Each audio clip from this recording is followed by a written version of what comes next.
This is Matt, and he is 1 year into his hair transplant results. We've been friends for over 35 years, and this is the most hair I have seen on Matt's head in the last 20. And this video is a timeline of his progress. Let's start all the way back at day 1. No, this is not a mugshot, and I promise Matt was feeling a lot more excited to go into this hair transplant that day. This is just before the procedure, before they shaved off his head in Istanbul to get started. If you've been following along the series, you'll recall that we followed Matt through his procedure into that first month of recovery. First, you have to wait a couple weeks for the scabs to fall out, and then you get to see your hair as it's been transplanted, and then those transplanted hairs fall out, but that is to be expected. And then after that first month of recovery, you start waiting.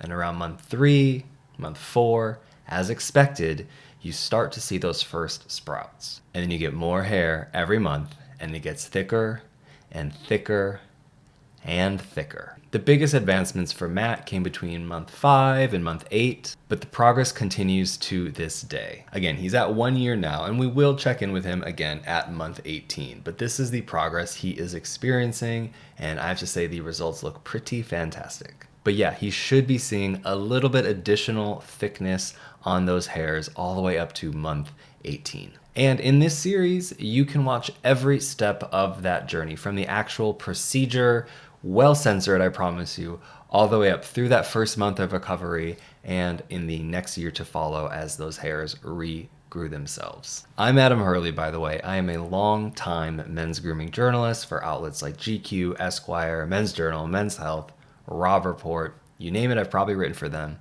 Blueprint's where I put all of my expertise into one place.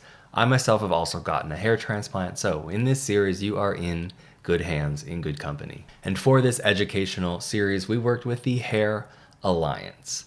The Hair Alliance helps match you with the best clinic for you. They do thorough evaluations and have conversations with you. They talk about your budget, your preferences. They only work with highly vetted clinics and doctors, so you know you're going to get great hands-on attention at that clinic. So if you are interested, you can visit thehairalliance.com to get started, get that conversation going, whether you are interested in going to Turkey or Germany for your hair transplant. You can also use this QR code to get started, and maybe a year from now, you will have the most hair on your head in the past 2 decades too. Speaking from experience, it is so worth it. Take care, guys.